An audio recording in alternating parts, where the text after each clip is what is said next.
तो first episode की शुरुआत होती है सन्नी को दिखाते हुए, जिसे कुछ लोग बेरहमी से एक खुफिया जगह पर ले जाते हैं। जब सन्नी को उस जगह पर ले जाया जाता है तो वो देखता है कि इस जगह पर उसका दोस्त फिरोज भी है, जिसे भी उन लोगों ने उठा के यहाँ पर लेकर आ गए थे। जिसके बाद एक आदमी सन्नी को 500 का नोट दिखाते हुए कहता है कि ये किसने बनाया है, और ये सीन यहीं पर कट होता है। अब कुछ दिन पहले का सीन दिखाया जाता है, जहाँ हमें पता चलता है कि सन्नी एक आर्टिस्ट है और वो हर तरह की पेंटिंग बनाना जानता है। हाल फिलहाल में तो वो सड़क पर 500 रुपए में लोगों की पोर्ट्रेट पेंटिंग बनाता है, और वो भी सिर्फ 15 मिनट में। जिसके बाद वो अपनी नानू की फैक्ट्री में जाता है, जहाँ पर उनकी खुद की प्रिंटिंग प्रेस एजेंसी थी, जो क्रांति पत्रिका नाम के अखबार से छपता था। दरअसल सन्नी के नानू देश में क्रांति लाना चाहते हैं और अपना काम ईमानदारी से करते आ रहे हैं। यहीं पर हम फिरोज को भी देखते हैं, जो कि यहीं पर काम करता है और वो प्रिंटिंग करने में एक्सपर्ट है। और साथ ही हमें यहाँ पर पता चलता है कि क्रांति पत्रिका ज्यादा नहीं बिक रही है, इसलिए उन लोगों को बहुत ज्यादा लॉस भी हो रहा है। अब सन्नी के बचपन का सीन दिखाया जाता है, जिसमें वो हमें बताता है कि बचपन में सभी बच्चे स्कूल से आने के बाद खेलते थे, लेकिन मैं और फिरोज क्रांति पत्रिका बेचने में लगे रहते थे। पर क्रांति पत्रिका ना तो तब बिकता था और ना अब बिकता है। पर बचपन से ही फिरोज और सन्नी को ये समझ आ गया था कि पैसों की कितनी अहमियत है, इसलिए वो पैसों को बचाते थे और नानू को दे दिया करते थे। अब प्रेजेंट के सीन को दिखाया जाता है, जहाँ पर हम सन्नी को एक कार में उसकी गर्लफ्रेंड अनन्या के साथ देखते हैं, जो कि सन्नी को 31 दिसंबर की पार्टी ज्वाइन करने के लिए कहती है।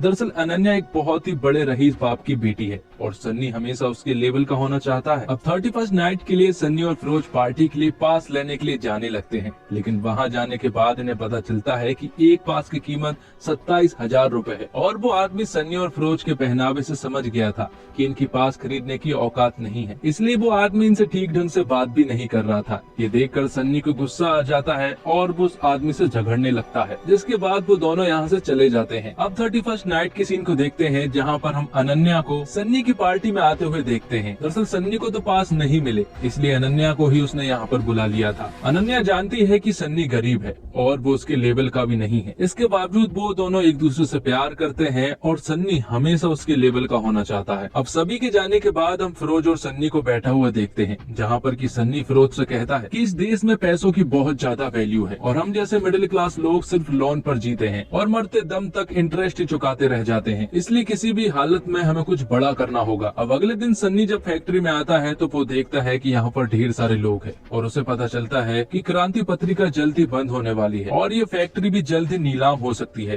क्योंकि जिन लोगों से सन्नी के नानू ने लोन लिया था वो देने में पूरी तरह से नाकामयाब हो चुके हैं। तब सन्नी और फिरोज उनसे मिलने के लिए जाते हैं और उनसे कहते हैं कि उन्हें कुछ वक्त चाहिए, लेकिन वो आदमी सन्नी से कहता है कि आप लोग पहले से ही लेट हैं, इसलिए वो लोग उन्हें ज्यादा वक्त नहीं दे सकते। फिर भी उन लोगों को 1 महीने का समय दे दिया जाता है। तो अब सन्नी और फिरोज के लिए एक बहुत बड़ी प्रॉब्लम ये थी कि उनके पास पैसा नहीं है और ना ही कोई एक बड़ा बिजनेस है जिससे कि वो पैसे चुका सके। यहाँ पर सन्नी और फिरोज कई तरह के बिजनेस के बारे में सोचते हैं, लेकिन कोई भी बिजनेस जम नहीं रहा था। और जब वो दोनों बात कर ही रहे थे कि तभी सन्नी ने एक 500 के नोट का स्केच बना लिया था, जो कि हूबहू रियल नोट की तरह था। लेकिन फिरोज इसके लिए मना करता है और वो उससे कहता है कि नोट बनाना इतना आसान नहीं है, जिस पर कि सन्नी उसे समझाता है कि हमारे पास कोई और ऑप्शन नहीं है, हमें फर्जी नोट ही बनाना होगा, क्योंकि ये नोट भी किसी इंसान ने ही बनाया है और हम लोग तो प्रोफेशनल आर्टिस्ट हैं। अब कुछ दिनों के बाद सन्नी उन नोटों को एनालाइज करना शुरू करता है और नोटों की बारीक से बारीक चीजें वो देखना शुरू करता है। तब वो डिसाइड करते हैं कि वो लोग 500 का नकली नोट बनाएंगे। तो सबसे पहले तो सन्नी 500 के नोट का एक बढ़िया सा स्केच बनाता है, जिसमें कि 1% भी गलती नहीं थी, और फिरोज उस नोट की प्रिंटिंग करता है और देखते ही देखते उन लोगों ने 500 का जाली नोट बनाने में कामयाब हो चुके थे। और आखिर में उन लोगों ने उस नोट को चाय में डाल दिया था,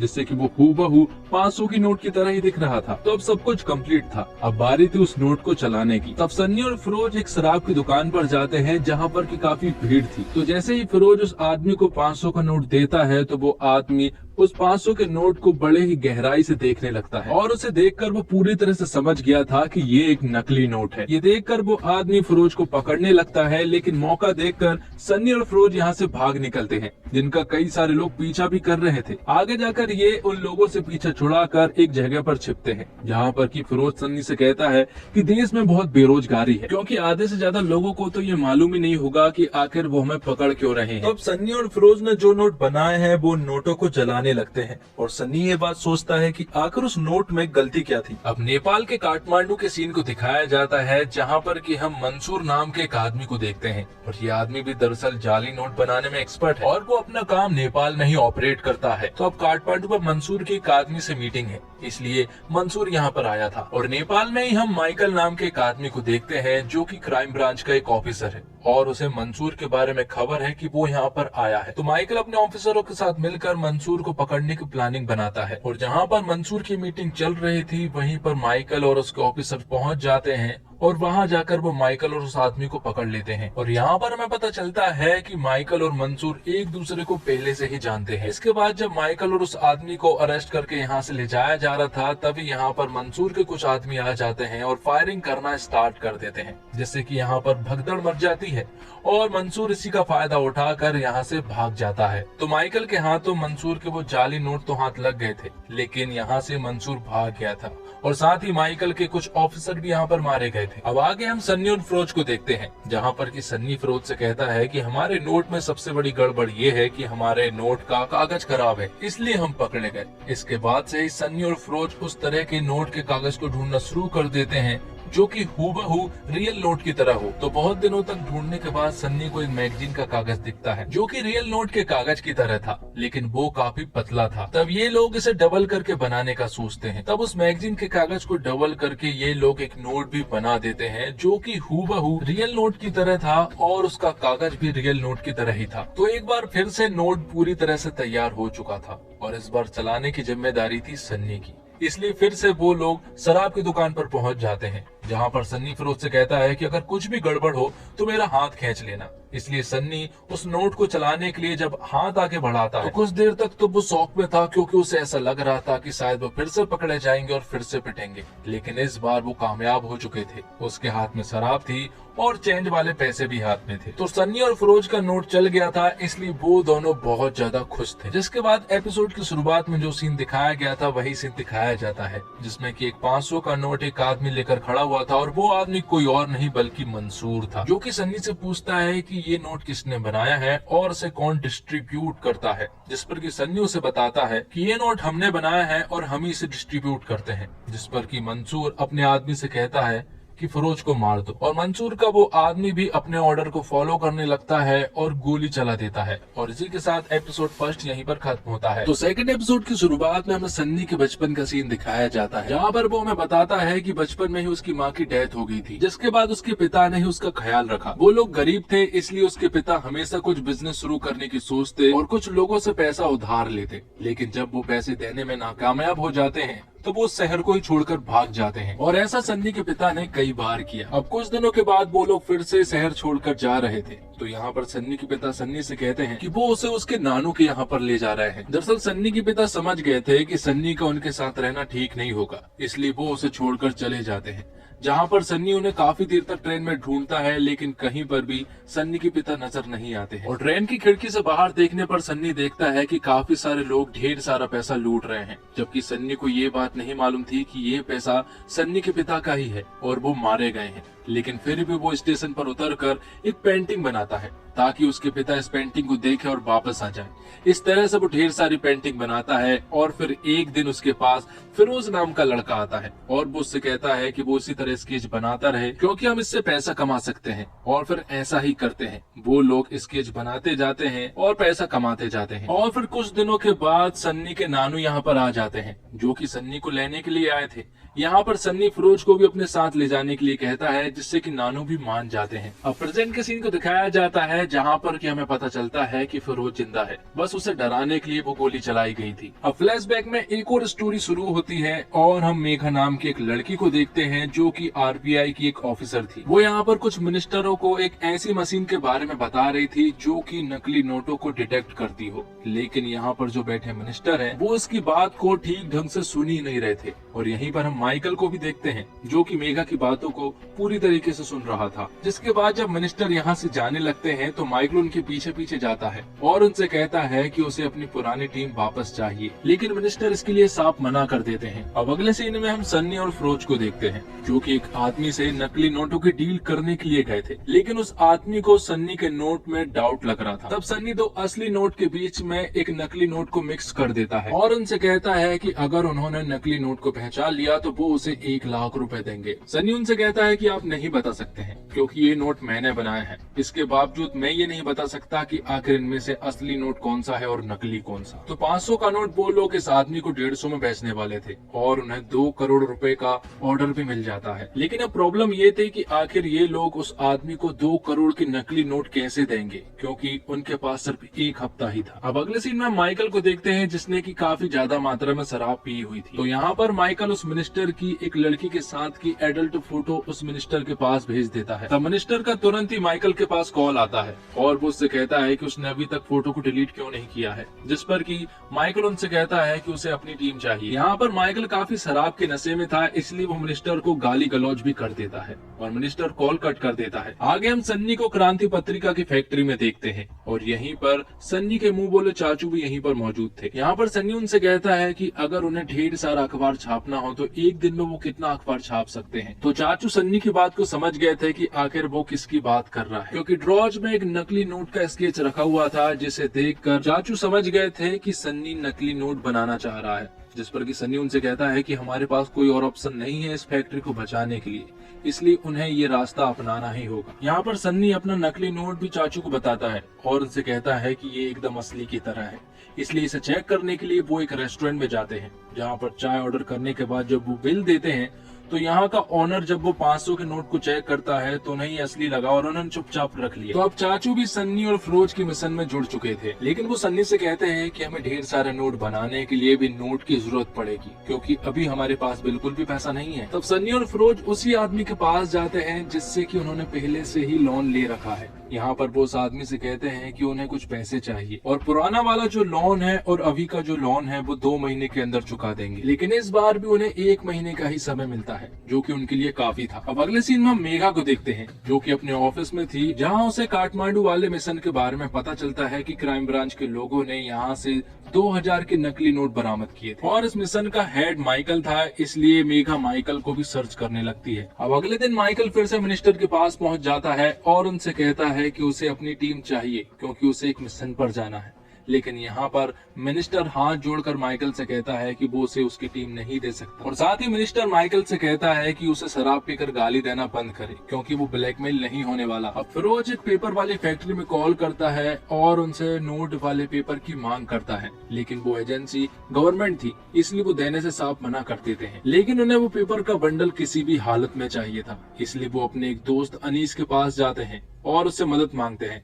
तब अनीस यहाँ पर ढेर सारे लोगों को लेकर आ जाता है, जबकि उन्हें सिर्फ 2-3 लोगों की ही जरूरत थी, इसलिए यहाँ पर अनीस के साथ जितने भी लोग आए हुए थे उन सभी को यहाँ से भगा दिया जाता है। अब ये लोग सामने वाली फैक्ट्री की बिल्डिंग पे थे, जहाँ पर वो वॉचमैन पर नजर रखे हुए थे, लेकिन आज इंडिया का क्रिकेट मैच था, इसलिए सारे एरिया के वॉचमैन वहीं पर आकर क्रिकेट मैच देखने लगे थे। तब अनीस अपने सारे लोगों को बुला लेता है और इन सारे वॉचमैन को ये लोग बंदी बना लेते हैं। सन्नी अंदर जाकर पेपर चेक करने लगता है। काफी देर तक ढूंढने के बाद उन्हें असली वाला पेपर मिल जाता है। तो असली वाले पेपर के बंडल के साथ साथ ये लोग कई सारे और पेपर के बंडल भी साथ में ले आते हैं, क्योंकि ताकि किसी को शक ना हो कि ये लोग सिर्फ उसी पेपर को लेने के लिए आए थे। अब सन्नी, फिरोज और चाचू नकली नोट को बनाने में लग जाते हैं और देखते ही देखते ये लोग 2 करोड़ छाप डालते हैं, जिसके बाद ये उसी आदमी के पास जाते हैं और 2 करोड़ रुपए उसे दे देते हैं। बदले में जो इनका पैसा बन रहा था वो आदमी ने पैसा दे देता है, पर जाते जाते वो आदमी इनसे कहता है कि उसे और पैसे की जरूरत होगी,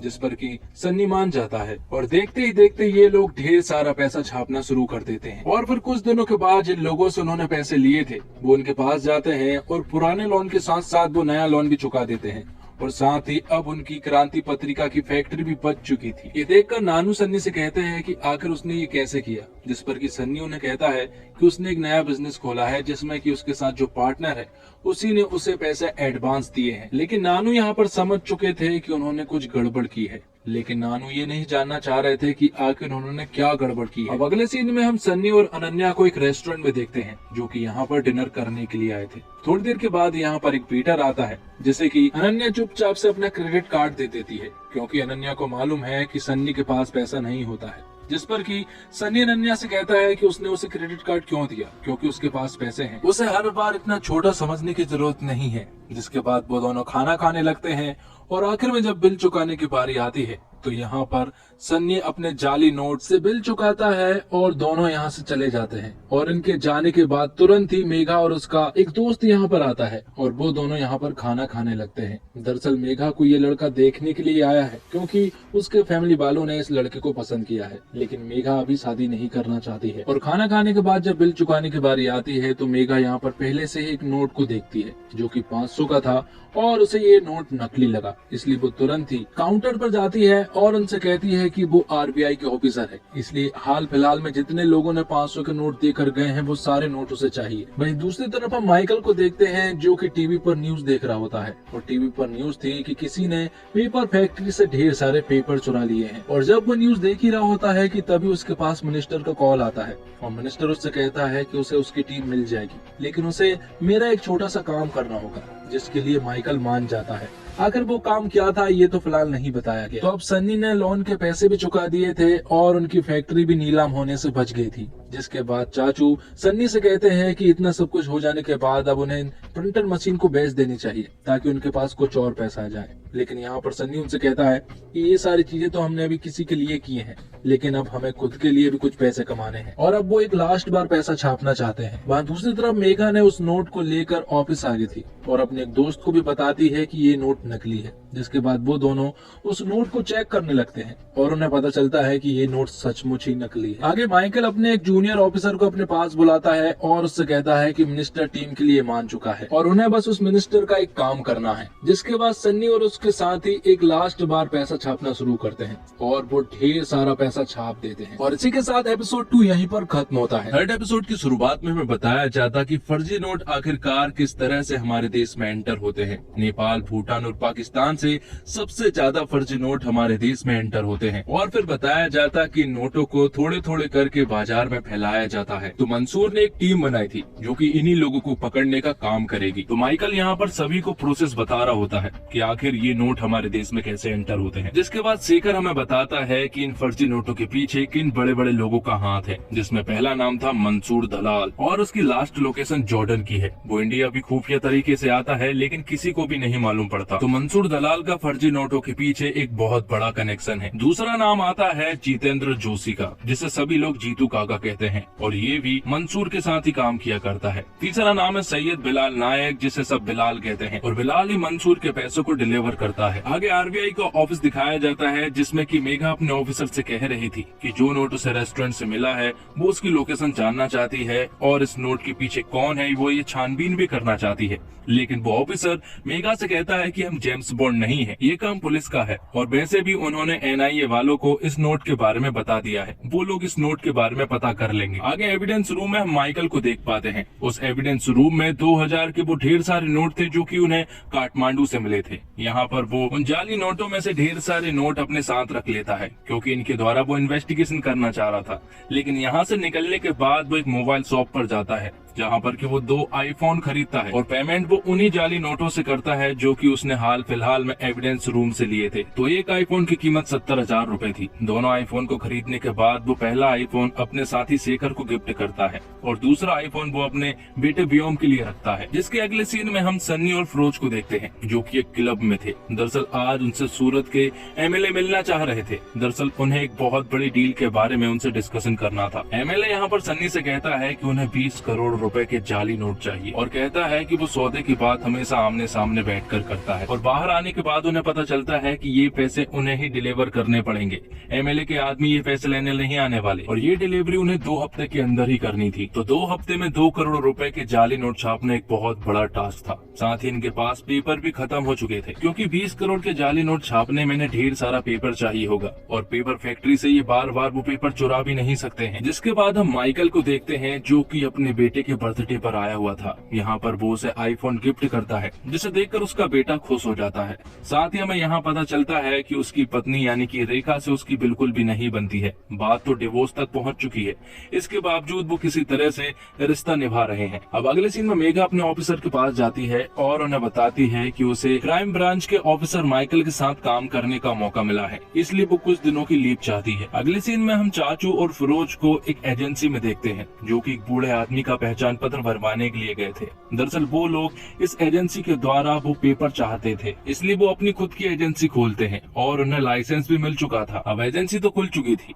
अब वहाँ पर काम करने के लिए उन्हें कोई लड़की की भी जरूरत थी, इसलिए वो एक जॉब निकालते हैं और ढेर सारी लड़कियों का इंटरव्यू लेते हैं, जिसमें कि उन्हें एक लड़की पसंद आ जाती है जो कि 3 लैंग्वेज में बात कर रही थी, इसलिए उसकी जॉब पक्की हो जाती है। आगे हम मेघा को देखते हैं, जो कि माइकल सर के पास आई हुई थी और उन्हें बताती है कि वो आरबीआई में काम करती है और जाली नोट पकड़ने में एक्सपर्ट है। और साथ ही वो उन्हें बताती है कि उसने एक ऐसी चिप भी बनाई है जिससे कि जाली नोटों को पकड़ा जा सकता है। यहाँ पर उसे एक नोट दिया जाता है और उससे कहा जाता है कि इस नोट की पहचान करो कि ये असली है या फिर नकली। तो वो अपने मोबाइल का एक ऐप निकालती है और उस नोट को स्कैन करने के बाद बताती है कि ये नोट नकली है। मेघा उनसे कहती है कि उन्हें मेरी जरूरत जरूर पड़ेगी, इसलिए माइकल उसे जॉब पर रख लेता है। अब अगले सीन में हम फिरोज और अनीस को एक टेलीफोन डायरेक्टरी के ऑफिस में देखते हैं। दरअसल वो यहाँ से ढेर सारी टेलीफोन डायरेक्टरी खरीदना चाहते थे और 50% के भाव से वो यहाँ की टेलीफोन डायरेक्टरी खरीद लेते हैं। अब अगले दिन मेघा माइकल सर के पास आती है और उनसे कहती है कि कुछ दिन पहले वो एक रेस्टोरेंट में गई थी, जहाँ उसे 500 का एक जाली नोट मिला है और वो चाहती है कि जिसने ये नोट बनाया हम उसे ढूंढे।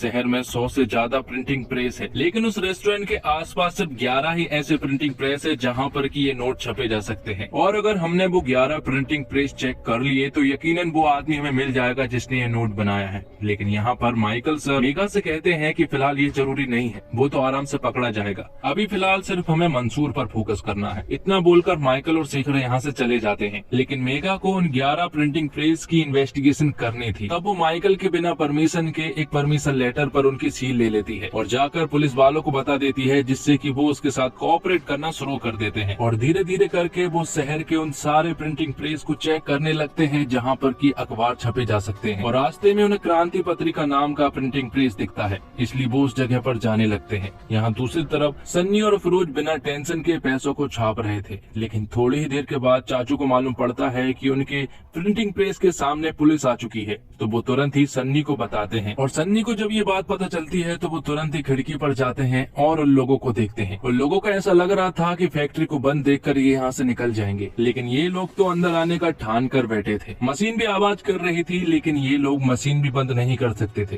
क्योंकि अगर इन्होंने मशीन बंद की तो एक बहुत बड़ा बंडल का नुकसान हो जाएगा। तो 15 मिनट में वो बंडल पूरी तरह से छपकर तैयार हो जाएगा। और तभी चाचू के पास उन पुलिस वालों का कॉल आता है। तब चाचू उनका ध्यान बटाने के लिए बाहर चले जाते हैं, जिस पर कि वो पुलिस वाले चाचू से कहते हैं कि इस फैक्ट्री को खोलो, जिस पर कि चाचू उनसे कहते हैं कि वो इस फैक्ट्री का ऑनर नहीं है, इस फैक्ट्री का ऑनर माधव है और बिना परमिशन के वो इस फैक्ट्री को नहीं खोल सकता। लेकिन तभी मेघा नोटिस करती है कि अंदर से मशीन चलने की आवाज आ रही है, पर थोड़ी देर में ही वो तुरंत बंद भी हो जाती है। लेकिन ये सुनने के बाद तो अब उन्हें अंदर जाना ही था, इसलिए शटर को खुलवाया जाता है और वो लोग अंदर जाकर चेक करना शुरू कर देते हैं। यह फैक्ट्री के अंदर ही फिरोज और सन्नी सारे पेपर्स वाले नोटों को लेकर एक रूम में छिपे हुए थे। लेकिन मेघा यहाँ पर कुछ कटिंग के टुकड़े देखती है, साथ ही वहीं पर एक बॉक्स भी था जिसमें कि वो सारे खराब नोट पड़े हुए थे और मेघा उस बॉक्स के धीरे धीरे नजदीक भी जा रही थी।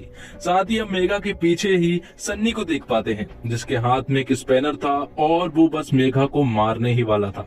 लेकिन तभी यहाँ पर मेघा के पास माइकल सर का कॉल आ जाता है और उन्हें ये बात मालूम चल चुकी थी कि उसने परमिशन लेटर पर उनका सील लिया है। और यहाँ उस पुलिस ऑफिसर के पास भी एसीपी सर का कॉल आ जाता है और वो तुरंत ही यहाँ से निकल जाने को कहते हैं।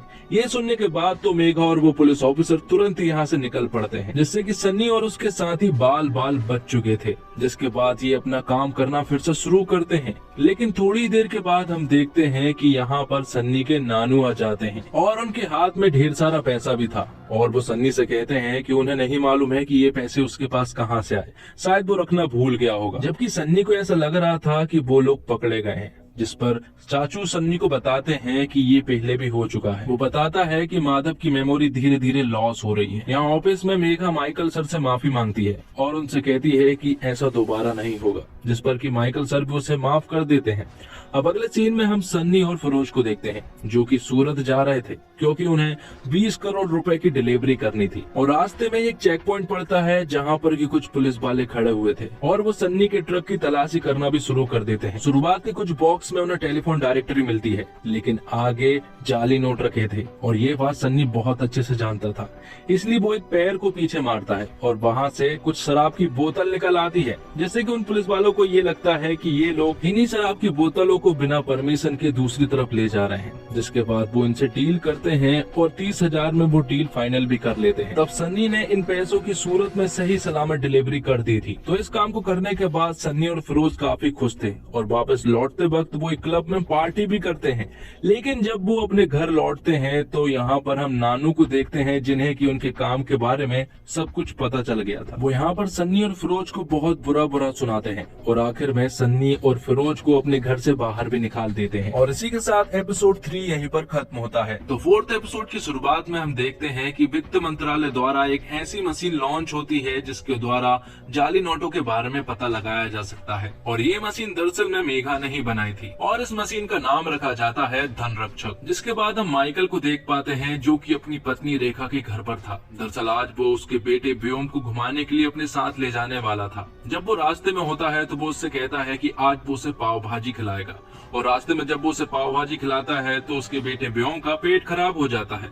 इसलिए वो उसे तुरंत ही अपने घर ले आता है और वो उससे कहता है कि मम्मी को वो कुछ भी ना बताए। इसलिए वो व्योम को तुरंत ही घर छोड़कर यहाँ से भाग जाता है। यहाँ सन्नी अपनी पुरानी लाइफ में वापस आ चुका था और फिर से 15 मिनट में पोर्ट्रेट पेंटिंग बनाने वाला काम चालू कर दिया था। यहाँ पर वो 6,000 वाली पेंटिंग को 2,000 में भी बेचता है। हालांकि उस पेंटिंग की कीमत 2,000 से भी कम थी, लेकिन ये बात सिर्फ सन्नी ही जानता है। जिसके बाद हम चाचू और सन्नी को बात करते हुए देख पाते हैं। सन्नी यहाँ पर चाचू को बताता है कि उसने नानू के साथ जो किया वो बहुत बुरा किया, लेकिन जो काम उसने किया उसके लिए उसे 1% भी गिल्ट नहीं है। अब जब चाचू अपने घर जाते हैं तो वो देखते हैं कि नानू यहाँ पर नहीं है। वो फैक्ट्री में भी चेक करते हैं और लोग से पूछते भी हैं कि आखिर नानू कहाँ पर है, लेकिन नानू कहीं पर भी दिखाई नहीं दे रहे थे। इसलिए वो तुरंत ही सन्नी के पास कॉल करते हैं और वो लोग भी ढूंढना शुरू कर देते हैं, लेकिन नानू कहीं भी नहीं थे। और दूसरी तरफ हम माइकल को देखते हैं जो कि अपनी पत्नी रेखा के फ्रेंड के पास कॉल करता है और उसे धमकाता है और उसे कहता है कि तुम्हारी वजह से ही आज मेरी बीवी मुझे डिवोर्स दे रही है। इसके अगले सीन में हम सन्नी और फिरोज को पुलिस स्टेशन में देख पाते हैं जहाँ पर उन्हें कंप्लेंट तो फाइल दर्ज करा दी थी,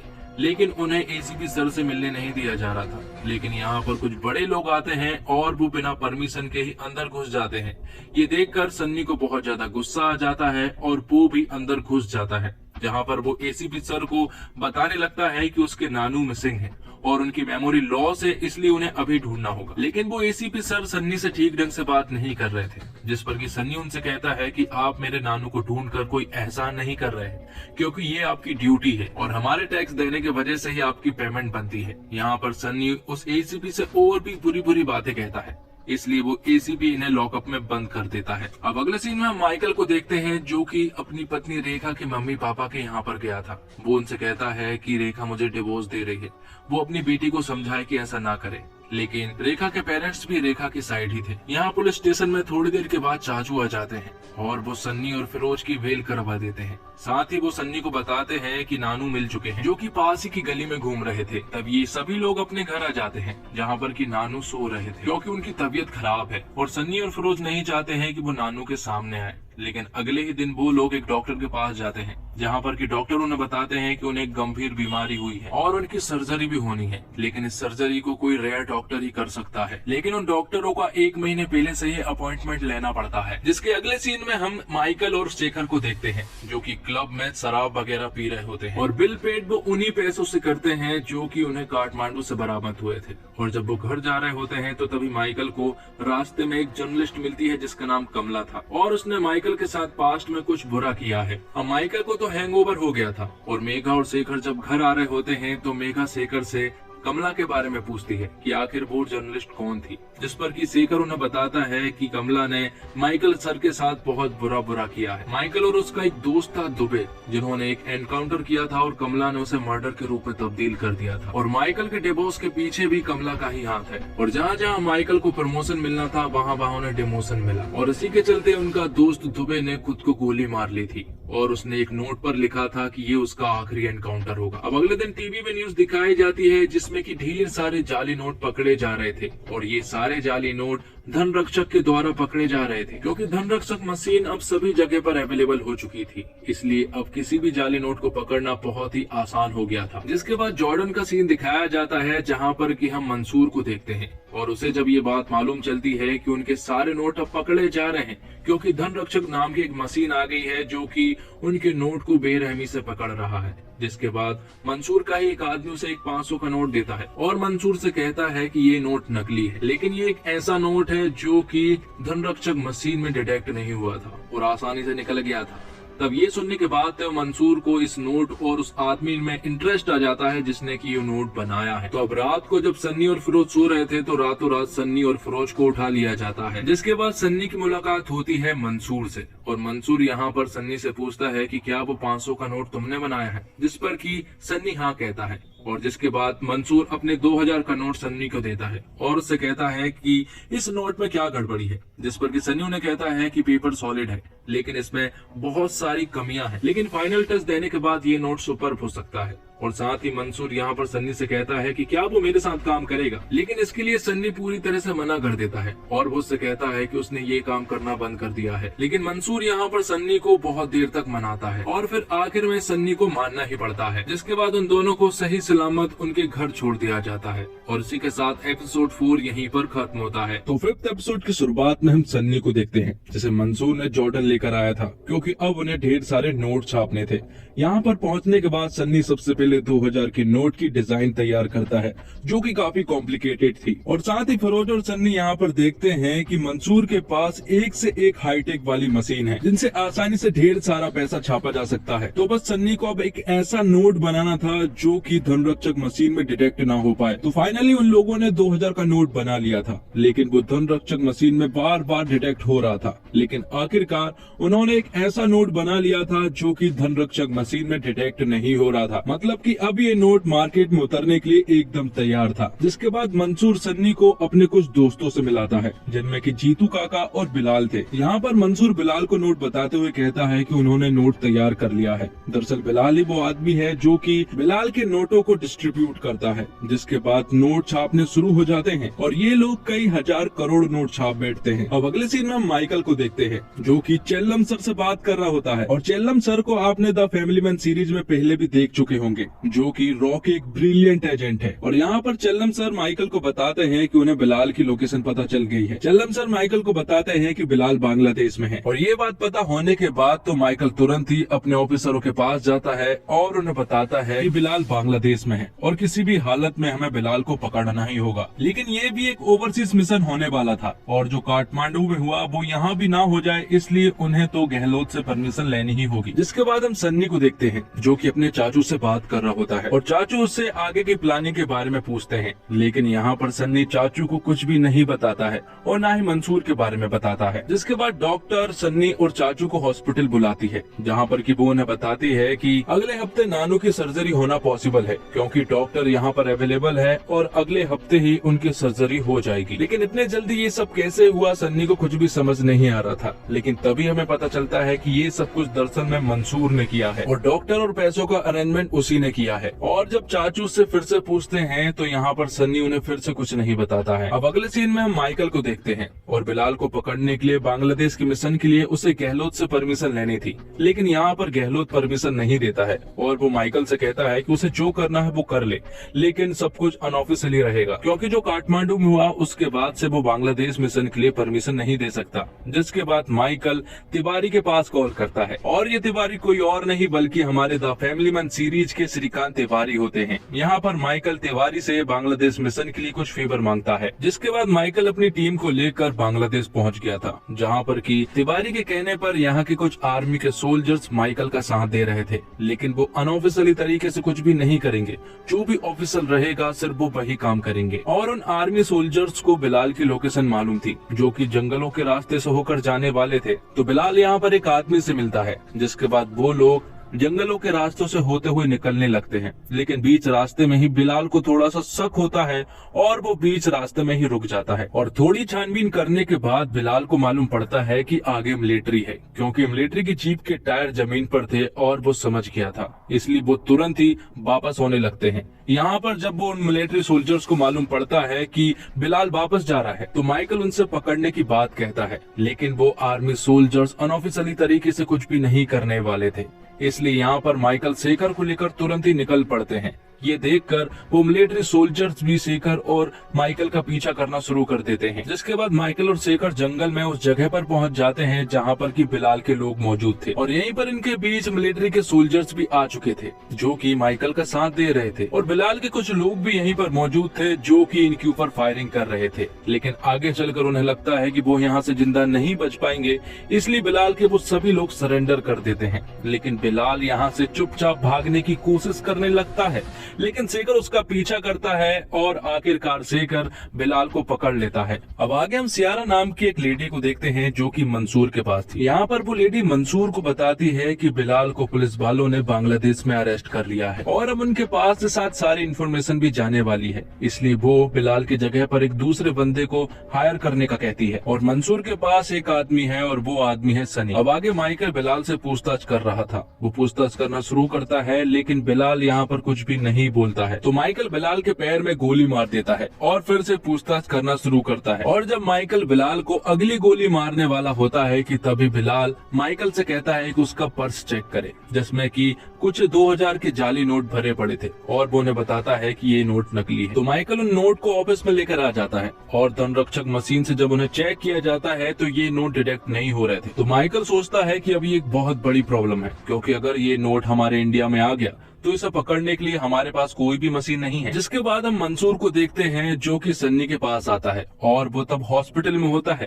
यहाँ पर मंसूर उसके नानू से भी मिलता है और उनके पेंटिंग की काफी तारीफ भी करता है और वो बताता है कि वो सन्नी के साथ बिजनेस करता है। जिसके बाद सन्नी और मंसूर अकेले में कुछ बातें कर रहे होते हैं, जिसमें कि मंसूर सन्नी को बताता है मंसूर यहाँ पर सन्नी को बताता है कि पुलिस वालों ने बिलाल को बांग्लादेश में अरेस्ट कर लिया है और कहता है कि क्राइम ब्रांच की तरफ से एक सेल भी बना है, जो कि इन्हीं लोगों को पकड़ने का काम कर रहा है। तो अगर उस टीम में हमारा कोई बंदा हो तो ये बहुत अच्छा रहेगा, जिससे कि अगले कदम के बारे में हमें पहले ही पता चल जाएगा। और वो उससे ये भी कहता है कि विदेश में जो हमारा हजारों करोड़ों का पैसा है वो भी सेफ नहीं है, उसे जल्द से जल्द इंडिया भी लाना होगा। जिसके बाद सन्नी ये सारी बातें फिरोज को बताता है और थोड़ी देर के बाद यहाँ पर चाचू हो जाते हैं, जो कि सन्नी से कहते हैं कि उसे उसका बॉस बिल्कुल भी पसंद नहीं आया, वो कुछ जरूर बुरा कर रहा है। लेकिन यहाँ पर सन्नी चाचू से ठीक ढंग से बात नहीं करता है और उनके बीच में एक जोरदार झगड़ा भी हो जाता है। आगे हम माइकल को देखते हैं, जो कि हॉस्पिटल में बिलाल से पूछताछ कर रहा होता है कि आखिर मंसूर के साथ कौन कौन काम करते हैं। जिस पर कि बिलाल उन्हें बताता है कि एक आर्टिस्ट नाम का बंदा है, जो कि काफी इंटेलिजेंट है और वो मंसूर का एकदम खास आदमी है और उसे आर्टिस्ट के बारे में ज्यादा कुछ नहीं मालूम है। दूसरी तरफ हम सन्नी को कॉफी शॉप में देखते हैं, जहाँ पर की मेघा भी थी। यहाँ पर सन्नी मेघा से दोस्ती बढ़ाने की कोशिश करने लगता है और सन्नी यहाँ पर मेघा से दोस्ती करने में कामयाब भी हो जाता है। यहाँ दूसरी तरफ बिलाल माइकल को बताता है कि उस आर्टिस्ट ने 2000 का नोट बनाया है और मंसूर मुंबई आया है और मुंबई वो तभी आता है जब बहुत बड़ी प्रॉब्लम हो जाती है। वो जरूर यहाँ पर आर्टिस्ट से मिलने ही आया होगा। तो अगर आर्टिस्ट को पकड़ लिया तो मंसूर को आसानी से पकड़ा जा सकता है। यहाँ कॉफी शॉप में सनी और मेघा आपस में बात कर रहे होते हैं और बातों ही बातों में सनी को मालूम पड़ता है कि मेघा रहने के लिए फ्लैट ढूंढ रही है और ये सुनने के बाद तो सनी उसे तुरंत ही फ्लैट दिखाने के लिए ले जाने लगता है। फ्लैट देखने के बाद मेघा को ये घर बहुत ज्यादा पसंद आता है और वो यहाँ पर रहने के लिए मान जाती है।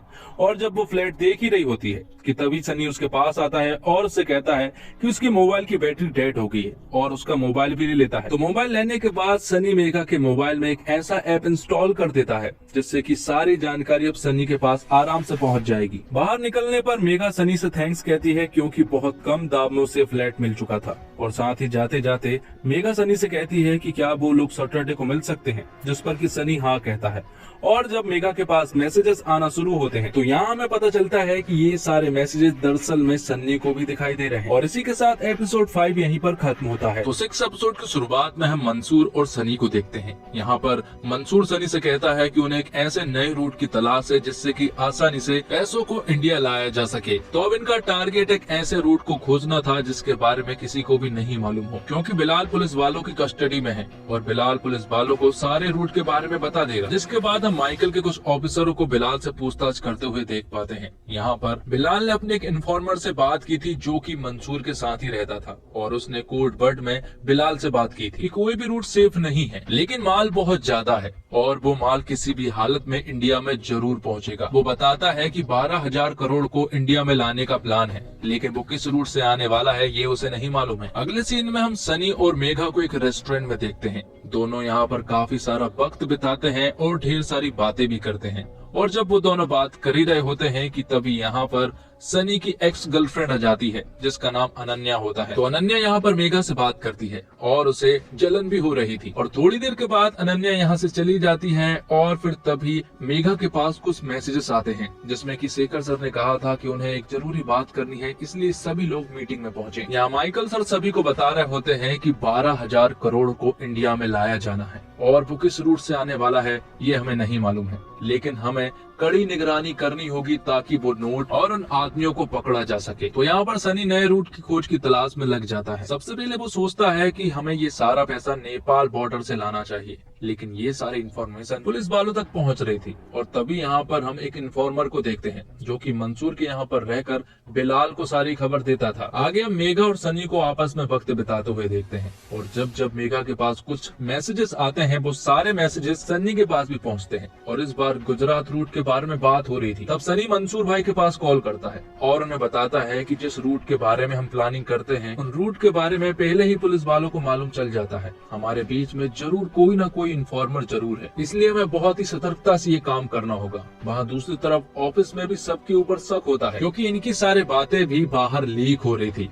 इसलिए माइकल सर सभी के मोबाइल फोन ले लेते हैं। अब सनी फिर से मंसूर भाई से कांटेक्ट करता है और उन्हें नए रूट के बारे में बताता है और उनके पास एक प्लान भी था जिसके बारे में वो लोग डिस्कस कर रहे होते हैं। अब आगे इंडिया और बर्मा के बॉर्डर पर नागालैंड को दिखाया जाता है और इसी सीमा से एक ट्रक आता है जिसे कि कुछ मिलिट्री सोल्जर्स उस ट्रक को अपने कब्जे में ले लेते हैं और इस ट्रक में से 6 करोड़ के जाली नोट मिलते हैं। और थोड़ी देर के बाद माइकल सर के पास मेघा का कॉल आता है और मेघा माइकल सर को बताती है कि चेन्नई के बॉर्डर पर उन्हें 5 करोड़ रुपए के जाली नोट मिले हैं। लेकिन माइकल सर को कुछ भी समझ नहीं आ रहा था कि आखिर ये सब कुछ क्या हो रहा है, क्योंकि बाहर से तो 12,000 करोड़ रुपए आने थे लेकिन ये तो टुकड़ों में आ रहे हैं। जिसके बाद मेघा माइकल सर को बताती है कि दरअसल में ये पुराने स्टॉक का जाली नोट है, क्योंकि ये धनरक्षक मशीन में डिटेक्ट हो रहा है और जो हाल ही में नोट बना है वो धनरक्षक मशीन में डिटेक्ट नहीं हुआ था। मतलब कि वो कहीं ना कहीं सेफ है और इन पैसों से हमारा ध्यान भटकाने का काम चल रहा है। जिसके बाद हम सनी और मंसूर भाई को बात करते हुए देख पाते हैं और ये लोग गुजरात के अलंग से पैसों को लाने का प्लान बना लेते हैं।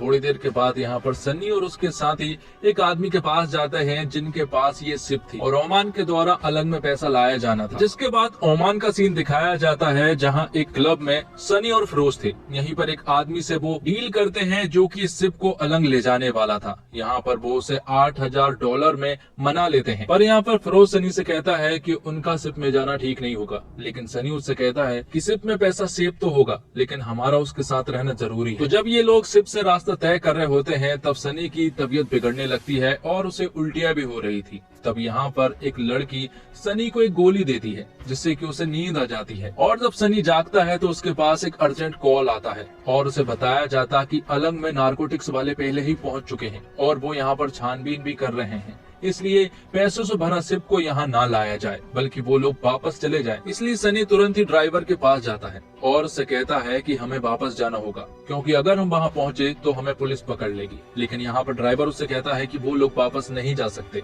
क्योंकि उनके पास इतना फ्यूल ही नहीं है। तब वो लोग एक प्लान बनाते हैं और मुंबई की एक जगह पर उन कंटेनर में ट्रैकर लगाकर उन्हें पानी में छोड़ देते हैं और यहाँ पर उनके पास 3 कंटेनर थे और तीनों कंटेनरों में वो ट्रैकर लगाकर उन्हें पानी में छोड़ देते हैं। जिसके बाद खाली सिप को वो मुंबई भेज देते हैं, जिसे देखकर बहुत सारी भीड़ उमड़ आई थी और टीवी पर भी न्यूज चलाई जा रही थी कि एक अनजान शिप हमारे मुंबई में जा पहुंचा है, जो कि भटक चुका था। लेकिन इस शिप पर माइकल सर को पूरी तरह से शक हो रहा था। वो शेखर को भी ये बात बताते हैं और तुरंत ही उस जगह पर पहुंच जाते हैं। लेकिन यहाँ पर छानबीन करने पर उन्हें कुछ भी गड़बड़ नहीं लगी। लेकिन दूसरी तरफ सनी अपने साथियों के साथ उस जगह पर पहुंच जाता है जहाँ पर की कंटेनर थे। वहां से वो उन सारे कंटेनरों को आसानी से निकाल लेता है और ट्रक के सहारे उन्हें ले जाने लगता है। और आगे हम सनी और फिरोज को देखते हैं, जो कि अपने काम से बहुत ज्यादा खुश थे और पैसों के ढेर पर वो बैठे हुए थे। और इसी के साथ एपिसोड 6 यहीं पर खत्म होता है। तो 7th एपिसोड की शुरुआत में हम सनी और फिरोज को देखते हैं, जिन्होंने अपने काम को पूरी तरह से कंप्लीट कर लिया था और अब उनके पास ढेर सारा पैसा भी था, इसलिए वो एक फ्लैट भी खरीद लेते हैं। और अब सनी और फिरोज को ऐसा लगने लगा था कि आगे शायद अब कोई भी प्रॉब्लम नहीं आएगी। जिसके बाद हम माइकल को गहलोत के यहाँ पर देखते हैं, जहाँ पर माइकल गहलोत को बताता है कि देश में 12,000 करोड़ रुपए की एंट्री हो चुकी है, जो कि पूरी तरह से फेक है और उन्हें किसी भी मशीन के द्वारा पहचाना नहीं जा सकता। यहीं पर मेघा भी थी, जो कि गहलोत से कहती है कि हम ऐसे नोटों को सुपर नोट कहते हैं, क्योंकि ये पूरी तरह से परफेक्ट होते हैं, इन्हें कोई भी नहीं पकड़ सकता। इन्हें सिर्फ एक ही तरीके से पहचाना जा सकता है और वो भी इन नोटों को जलाकर। और फेक नोट जब जलता है तो वो थोड़ा सा लाल हो जाता है। जिसके बाद हम सन्नी के नानू को देखते हैं। यहाँ पर सन्नी अपने नानू के पास आता है और उनसे कहता है कि अब हमारी क्रांति पत्रिका ऑनलाइन हो चुकी है, जिसका नाम उन लोगों ने ई क्रांति रखा था। मतलब कि अब कोई भी क्रांति पत्रिका को ऑनलाइन पढ़ सकता है, जो कि नानू का सपना था। तो मेघा के पास जो ऐप सन्नी ने डाला था, उस ऐप के द्वारा फिरोज भी उसके मैसेजेस पढ़ता था और फिरोज उससे कहता है कि वो मेघा के प्यार में पड़ गया है, जबकि हमें उससे दूर रहना चाहिए, क्योंकि हम उसके क्लोज सिर्फ उसे यूज करने के लिए गए थे। अब आगे हम सन्नी को मेघा के घर पर देखते हैं। यहाँ पर दोनों आपस में कुछ बातें करते हैं, जिसके बाद सन्नी मेघा को एक पेंटिंग गिफ्ट करता है और सन्नी मेघा को बताता है कि ये पेंटिंग उसने 15 साल की उम्र में बनाई थी। जिसके बाद मेघा सन्नी को कुछ अलग अलग देशों के नोट बताती है और उनसे कहती है कि ये सारे नोट जाली नोट है और इन्हीं नोटों में हमारा 500 का नोट भी था, जो कि सनी ने ही बनाया था। मेघा उससे कहती है कि जो फेक नोट लोगों ने बनाए हैं वो सारे लोग पकड़े गए हैं, सिवाय इस 500 का नोट जिसने बनाया है वो ही नहीं पकड़ा गया है, लेकिन जल्द वो भी पकड़ा जाएगा। अब वो दोनों बाहर आकर कुछ खाना खाते हैं और आपस में थोड़ा टाइम स्पेंड करते हैं। जिसके बाद सेल्फी वगैरह लेते हैं और फिर घर आ जाते हैं। घर आने के बाद उनके बीच नजदीकियां काफी बढ़ चुकी थी और वो इंटीमेट भी हो जाते हैं।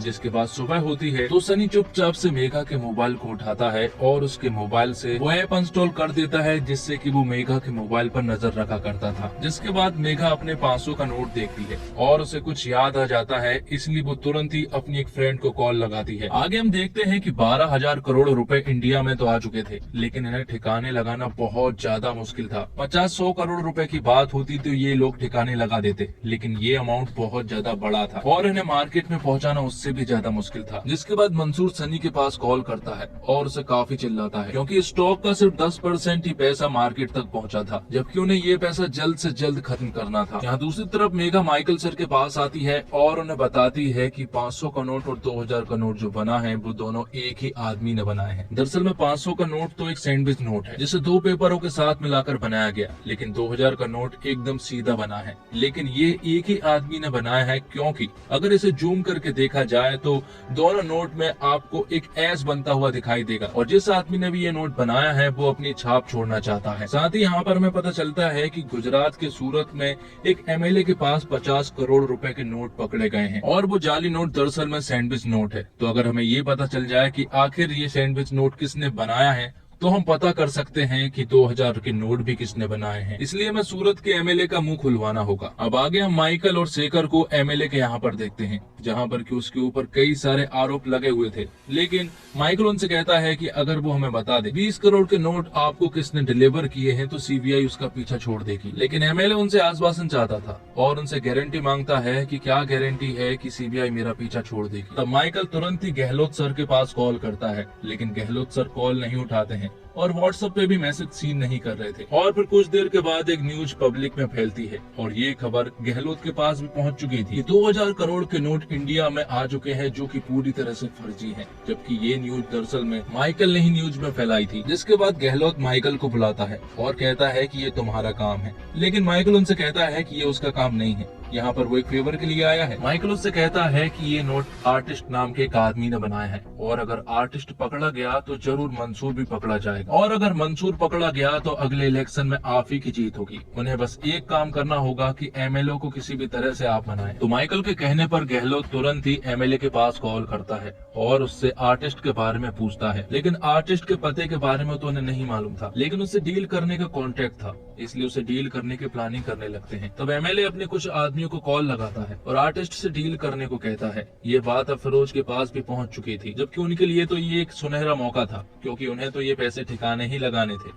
जिसके बाद हम सन्नी और मेघा को खाना खाते हुए देख पाते हैं कि तभी सन्नी के पास फिरोज का कॉल आता है और वो उसे बताता है कि सूरत का एमएलए हमसे फिर से डील करना चाहता है। जबकि दूसरी तरफ हम देखते हैं कि माइकल सर और मेघा भी ये सारी बातें सुन रहे होते हैं और फिर वो बार्गेनिंग करना शुरू कर देते हैं। एमएलए ने एक बहुत ही अच्छा ऑफर देता है, लेकिन फिलहाल डील फाइनल नहीं होती है। अब घर आने पर माइकल फिरोज से कहता है कि उसे इस काम में थोड़ी गड़बड़ी लग रही है क्योंकि हमें थोड़ा काम स्लो करना चाहिए क्योंकि हमारे पास एक बहुत बड़ा अमाउंट है और सोच समझकर ही हमें इन पैसों को मार्केट में ले जाना होगा। जिसके बाद हम मंसूर को देखते हैं जिसके पास सियारा आती है और वो उससे कहती है कि जो पैसा इंडिया में है उन्हें जल्द से जल्द मार्केट में ले जाना होगा क्योंकि मंसूर से ऊपर भी कुछ लोग हैं जिन्हें जवाब देना पड़ता है। आगे हम माइकल को देखते हैं जिसके पास उसकी पत्नी रेखा आती है और यहाँ पर वो दोनों आपस में बात करते हैं और यहाँ पर रेखा उसे बताती है कि हमारे बीच में पहले ही सब कुछ खत्म हो चुका था। भले ही हम दोनों ने एक दूसरे से प्यार किया और लव मैरिज की, लेकिन एक समय के बाद वो सब कुछ खत्म हो गया था। अब अगले सीन में हम मंसूर को इंडिया में देखते हैं और वो अपने अड्डे पर आता है जहाँ पर वो देखता है कि सिर्फ 10% ही स्टॉक खत्म हुआ है। तो यहाँ पर वो सन्नी को काफी चिल्लाता है और थोड़ी ही देर के बाद यहाँ पर मंसूर के पास एक आदमी आता है और वो उसे बताता है कि जो खबरी हमारे बीच में था हमने उसे पकड़ लिया है। जिसके बाद मंसूर उस आदमी के पास जाता है और उसे जान से मार देता है। जिसके बाद मंसूर सन्नी और फिरोज से कहता है कि गलती गलती होती है, छोटी हो चाहे बड़ी, उसका अंजाम सिर्फ एक ही होता है। यहाँ पर वो फिरोज और सन्नी को डराने की कोशिश कर रहा था क्योंकि पैसा अभी तक मार्केट में नहीं पहुँचा था और उन्हें जल्द से जल्द पैसा मार्केट में पहुँचाना होगा क्योंकि स्टॉक बहुत बड़ा है। तब सन्नी मंसूर से कहता है कि वो जल्द से जल्द इन पैसों को ठिकाना लगा देगा। और फिर अगले सीन में हम माइकल को देखते हैं जिसके पास एमएलए का मैसेज आता है और वो यहाँ पर माइकल को बताता है कि सन्नी डील के लिए मान गया है। और इसी के साथ एपिसोड 7 यहीं पर खत्म होता है। तो 8 एपिसोड की शुरुआत में हम सन्नी और फिरोज को देखते हैं जिनके पास अब कोई और रास्ता नहीं था एमएलए से डील करने के अलावा। और फिर अगले सीन में हम माइकल और रेखा को देखते हैं जिनका कोर्ट में डिवोर्स हो रहा था। यहाँ पर माइकल जज साहब से कहता है कि जो उसका फ्लैट है वो रेखा के नाम करना चाहता है, लेकिन रेखा कहती है कि वो आपकी मेहनत की कमाई का है इसलिए वो आपके पास ही रहेगा। और इसी के साथ उनका डिवोर्स हो जाता है। जिसके बाद हम सन्नी और उसके नानू को खाना खाते हुए देख पाते हैं। यहाँ पर नानू सन्नी से कहते हैं कि उसके सपने में हमेशा एक बुरा ख्याल आता है और वो ख्याल ये है कि सन्नी कुछ बुरा काम करता है और उन्हें उसने पकड़ लिया है, जबकि ये सब कुछ सच में हो चुका है। लेकिन मेमोरी लॉस के कारण नानू को कुछ भी याद नहीं है, लेकिन नानू अब बिल्कुल ठीक है। तो एमएलए की अब सन्नी से डील होने वाली है और ये सारी इन्फॉर्मेशन क्राइम ब्रांच के पास है। तो उनकी डील जो है वो एक बिल्डिंग में होने वाली थी और माइकल यहाँ पर सन्नी को पकड़ने के लिए एक तगड़ी प्लानिंग करता है और उसे पकड़ने के लिए माइकल ने ढेर सारे ऑफिसरों को अपॉइंट किया था। जिसके बाद हम सन्नी और फिरोज को देखते हैं जो कि अलग अलग कार से उस बिल्डिंग में घुसते हैं। फिरोज के पास ढेर सारा पैसा था और वो एक बैंक से यहाँ पर आया हुआ था और माइकल एक ऑफिस में था और वहाँ बैठे बैठे वो बिल्डिंग के सारे सीसीटीवी फुटेज को देख रहा था। यहीं पर मेघा भी मौजूद थी। सन्नी भी अब बिल्डिंग में पहुंच चुका था और वो 6th फ्लोर पर था। तब एमएलए से कांटेक्ट किया जाता है और उसे 6th फ्लोर पर बुलाया जाता है, लेकिन यहाँ पर मेघा और एक ऑफिसर पैसा लेकर जाते हैं और 6th फ्लोर पर पहुंचने के बाद वो एक जगह पर रुककर उसका इंतजार करते हैं। लेकिन काफी देर हो चुकी थी पर आर्टिस्ट अभी तक नहीं आया था। थोड़ी ही देर के बाद मेघा अपने ऑफिसरों से कहती है कि उसे नीचे उतर कर देखना चाहिए क्योंकि उसे कोई भी पहचानता नहीं है और किसी को शक भी नहीं होगा। तब यहाँ पर ऑफिसर उसे ऑर्डर दे देते हैं। जिसके बाद सनी अपनी कार से उनके थोड़े नजदीक आता है तो यहाँ पर वो मेघा को देखता है और मेघा को देखने के बाद वो वहीं पर रुक जाता है।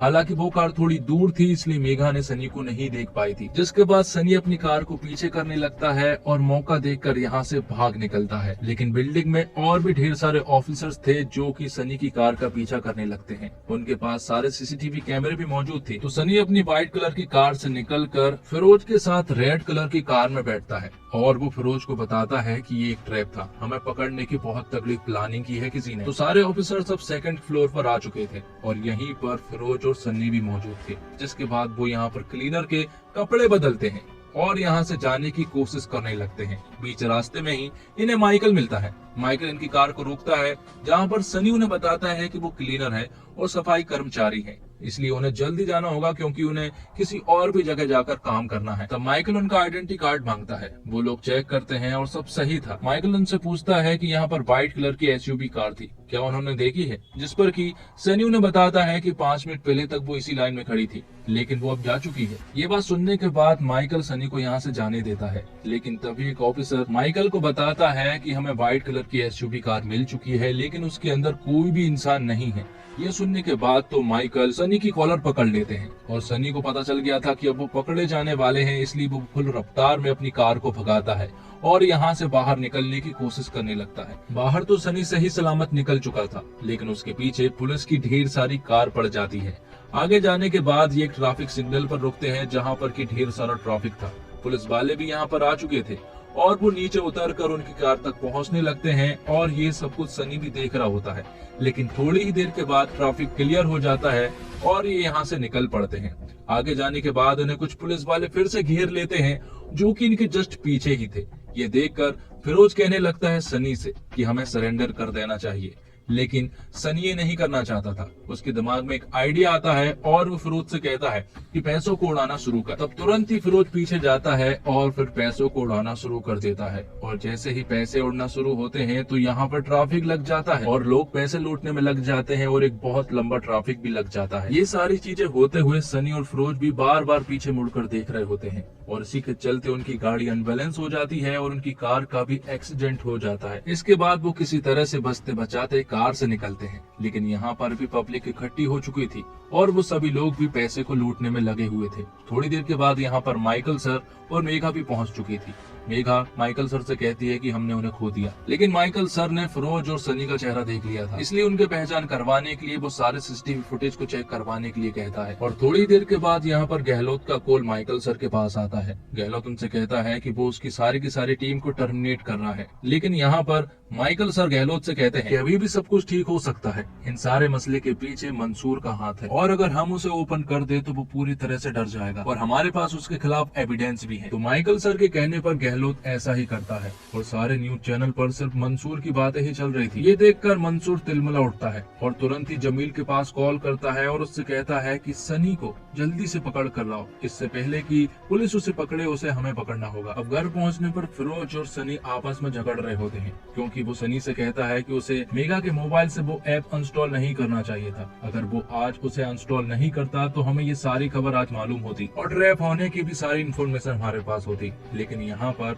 सनी फिरोज से कहता है कि उसे अच्छी फीलिंग नहीं आ रही थी, उसने पहले भी कहा था कि उसे ये नहीं करना चाहिए। तब यहाँ पर फिरोज सनी से कहता है कि अब हमारे पीछे मंसूर भी पड़ा है और पुलिस वाले भी, हम लोग बीच में फंस चुके हैं। जिसके बाद हम सनी को मेघा के घर पर देखते हैं। दरअसल सनी बहुत दिनों के बाद मेघा के घर पर पहुंचा था, इसलिए मेघा उससे पूछती है कि आखिर वो इतने दिनों तक कहाँ था, जिस पर कि सनी उससे कहता है कि वो ट्रैवलिंग कर रहा था और कुछ दिनों के बाद उसे फिर से जाना है। और फिर वो मेघा के घर से जैसे ही बाहर निकलता है तो वो तुरंत ही जमील के पास कॉल करता है और उसे अपनी सारी सिचुएशन के बारे में बताता है। लेकिन जमील उससे कहता है कि मंसूर सर अपना साथ नहीं छोड़ते हैं और अपनों का तो बिल्कुल भी नहीं, इसलिए वो सनी से कहता है कि वो मेरे टच में रहे। अब अगले सीन में हम सायरा और मंसूर को देखते हैं। यहाँ पर सायरा मंसूर से कहती है कि उसका खेल जल्द से जल्द अब खत्म होने वाला है, क्योंकि जो ऊपर लोग बैठे हुए हैं वो उसके साथ अच्छा नहीं करेंगे और तुम्हारे पैसे भी अब बिल्कुल सेफ नहीं है। ये सारी बातें सुनने के बाद मंसूर तुरंत ही जमील के पास कॉल करता है और वो जमील से कहता है कि सनी को ठिकाने लगा दो। साथ ही यहाँ पर जीतू काका भी मंसूर के साथ था, इसलिए वो उसे भी इंडिया भेजने की बात कहते हैं। यहाँ दूसरी तरफ माइकल के पास सीसीटीवी फुटेज के द्वारा एक छोटी सी फुटेज थी, लेकिन वो चेहरा ठीक ढंग से नहीं दिखाई दे रहा था, लेकिन उसे स्कैन करने में उन्हें काफी ज्यादा वक्त लगेगा। जिसके अगले सीन में हम सनी और फिरोज को देखते हैं, जो कि एक जगह पर खड़े हुए थे कि तभी यहाँ पर जमील और उसके साथ जीतू काका भी आ जाते हैं। वो यहाँ पर फिरोज और सनी को एक जगह पे ले जाने लगते हैं और बीच रास्ते में ही सनी को इनके ऊपर शक होता है कि ये लोग हमें मारने के लिए ले जा रहे हैं। जिसके बाद ये लोग सनी और फिरोज को एक खुफिया जगह पर ले जाते हैं और यहाँ पर जीतू काका उनसे कहते हैं कि उसने मंसूर सर के साथ बहुत बुरा किया है, इसलिए उन्होंने ही उसे मारने का ऑर्डर दिया है। जिसके बाद जब ये लोग फिरोज और सनी को मारने ही वाले होते हैं कि तभी यहाँ पर अनीस आ जाता है अपनी पूरी की पूरी गैंग लेकर, और अनीस की गैंग में टू मेनी लोग थे, इसलिए इन्हें सरेंडर होना पड़ता है। तब सनी तुरंत यहाँ से निकल पड़ता है और यासिर चाचा के पास कॉल लगाता है, लेकिन कॉल वो नहीं उठा रहे थे, इसलिए वो उनके पास एक वॉइस मैसेज छोड़ देता है। अब अनीस उन्हें एक घर में लाता है, जहाँ पर अनीस उनसे कहता है कि उन्हें कुछ दिनों के लिए अंडरग्राउंड हो जाना चाहिए, क्योंकि मंसूर और पुलिस उन्हें ढूंढ रही है और किसी भी वक्त उन्हें वो ढूंढ सकती है। और तभी सन्नी के पास यासिर चाचा का कॉल आता है और वो उसे बताते हैं कि क्रांति पत्रिका फैक्ट्री में आग लग चुकी है और उस फैक्ट्री के अंदर नानू भी थे और उनकी भी डेथ हो गई है। यहाँ दूसरी तरफ माइकल की फैमिली अब डिवोर्स होने के बाद अपने घर को शिफ्ट कर रही होती है। जाते जाते माइकल अपने बेटे से मिलता है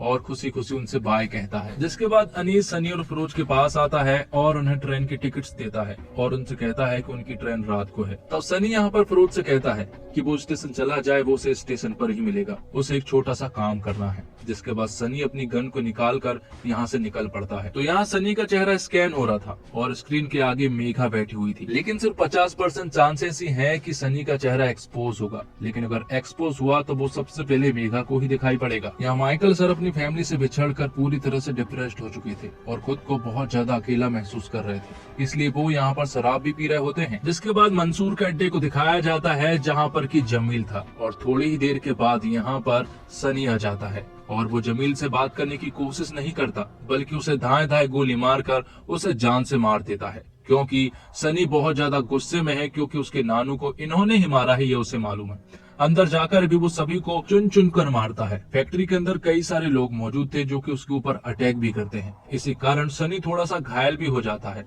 आखिर में वो जीतू काका को मारता है और अंदर के लॉकर को खोलने के लिए उसका पासवर्ड डलवाता है। अंदर जाने पर वो देखता है कि अभी भी ढेर सारा रुपए है और तभी जीतू काका के पास मंसूर का वीडियो कॉल आता है जो कि सनी उठाता है और मंसूर जब सनी को देखता है तो उसकी हालत पतली हो जाती है। यहाँ पर सनी मोबाइल को एक जगह पर रखता है और पूरे पैसों में पेट्रोल छिड़क कर उनमें आग लगा देता है और वो मंसूर से कहता है कि वो उसके पास जल्द आ रहा है। जिसके बाद मंसूर सिसक के रोने लगता है। यहाँ मेघा उस स्क्रीन के सामने बैठी हुई थी और वो चेहरा कितना स्कैन हुआ ये हमें नहीं बताया गया। दूसरी तरफ फिरोज भी सनी का इंतजार कर रहा होता है स्टेशन पर, लेकिन सनी तो मंसूर के लोगों की बुरी तरह से बैंड बजाने में लगा हुआ था। और इसी के साथ एपिसोड 8 यहीं पर खत्म होता है। तो दोस्तों, उम्मीद करता हूँ आपको ये सीरीज पसंद आई होगी। सीरीज पसंद आई हो और वीडियो थोड़ी भी अच्छी लगी हो तो वीडियो को लाइक जरूर कीजिएगा और इसी तरह की वीडियोस पाने के लिए आप हमारे चैनल को सब्सक्राइब भी कीजिएगा। साथ ही आप हमें कमेंट बॉक्स में बता सकते हैं कि आपको ये सीरीज कैसी लगी। मिलते हैं एक और नई वीडियो के साथ, तब तक के लिए आप हमारे चैनल के साथ बने रहिए। धन्यवाद। जय हिंद, जय भारत,